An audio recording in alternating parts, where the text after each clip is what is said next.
According to the American Bible Society, about 70% believe the Bible provides answers on how to live a meaningful life.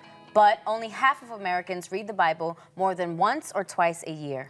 Joining us today is someone who's trying to change those statistics. Musician, author, and Bible teacher Kelly Minter. Kelly, thanks for joining us. Thank you for being here. here. I'm so glad to be here. Thanks for having me. Yes.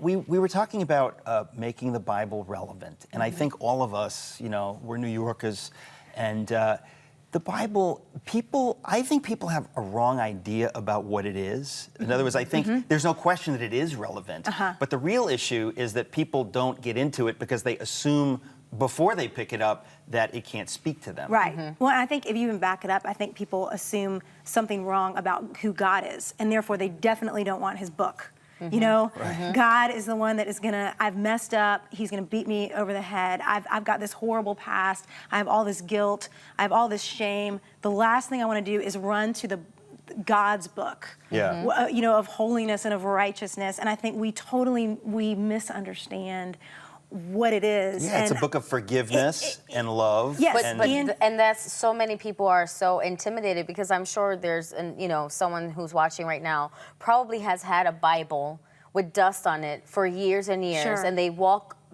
past it. How do we, or someone like yourself who's an expert in that, in getting people to read the Bible, how do you even start? How do you even What do you tell them to read? Yes. I mean, they're going to get really stuck in read numbers. the book of John and you'll be fine. Leviticus. Read Numbers. That's great. Leviticus, that's fun. Well, the great thing, what I get to do is write Bible studies, and my whole point is that as I write these studies, that they would be palatable for anybody to pick up and get into the Word, but with a little bit of a guide, and a little bit of a friend. So if they go online and they Google Kelly Minter and Bible studies, or Amazon, Barnes & Noble, whatever, you have done Bible studies. Yes. So I've done one on the Book of Ruth, and I've done one on Nehemiah of all people. I'm working on 1st, 2nd, and 3rd John right now. But any of those places, and it doesn't have to be me. It can be any No. Bible It has to be teacher, you. But It has to be you. It has to be you. You're here. There's no. All the other Bible teachers, listen to me. They're heretics. Okay, they're heretic. You are the only one. So please continue. But go ahead. you see, there's Beth Moore is a great one. I love. Okay, she's not a heretic, Priscilla but other than you Shirer, and Beth and Priscilla. Yeah, okay, there's a circle here. Okay. But but I would grab one of those because if you're looking for an entryway, if you're trying to figure out what it is about, and to also go, yes, God is holy. He is love, and he has sent Jesus to deal with the fact that he's holy and our sin. And like one of my favorite things is little things like this, but like in Genesis, Rachel, and here's this hundreds and hundreds of years ago, but she says, the Lord has taken away my disgrace. Well, I mean, that's so now. That's so me. That's so us, that we have disgrace and we have shame, and only the Lord can take it away. And she had tried to take away her own disgrace, whole story about it, but the Lord took it away. And we don't think that kind of stuff's in the Bible. We just think, oh, my shame and disgrace is going to be compounded exponentially. It's just a judgment. Yeah. And then also, honestly, people, when they hear the word Jesus, right, the first thing that, sometimes comes out of people's mouth is, well, I didn't ask this man to die for me. Right. Which is, I've spoken to so many people and they say, well, I didn't ask him to die for me. And I sit there and I go, I understand why they would say that, or I've had people say, oh, I've read the Bible. And I'm like, like, you're not reading Cosmopolitan. You're not reading there's so many great things. It is a process, and you have to sort of have guidance and a relationship because it can throw you off. It really can. Well, and it's a process. It's a journey. And you were saying, Eric, earlier, just that we need people that do know the Word.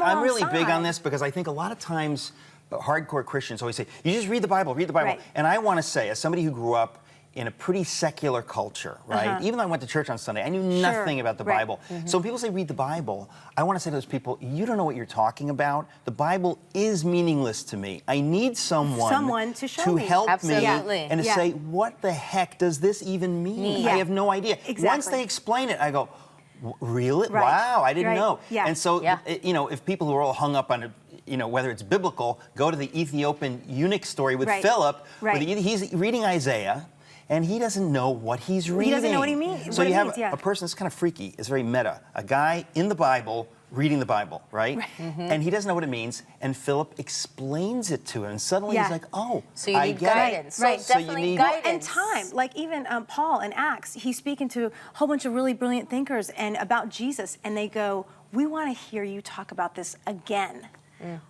Process, Right. Process, But making you it know, relevant. and yeah. So how do you but- do that? How do you make the Bible, this book that is scary, relevant? Okay, well, some of the things that we talked about really practically, get a study. Get a Get study. a study that's going to help It you doesn't get in. have It to be by Kelly It doesn't have to be by me. Minter, It doesn't have to be a female study. but it helps. But it just. But a guide. But Get a study guide. Get a study. You know, if you can find, if you feel comfortable being in a church and it's a church that's biblically sound, go get involved, get in community. In the That's Bible another study really group. practical. Yes, and there's loving. Shockingly, there are loving, amazing people in the church. When it's working healthy, Absolutely. it's Yeah. still I the light agree. of the world. The I most, agree, it does the funny happen. thing is, I say that the most emotionally healthy people I've ever met have been the most serious Christians, and the most unhealthy emotionally people have been kind of like crazy religious right, people. So, exactly. but if you That's so find people true. who are emotionally healthy and real and have a sense of humor, it's fun to study the Bible. I also find it comforting if I ask someone and they say, I don't know, know.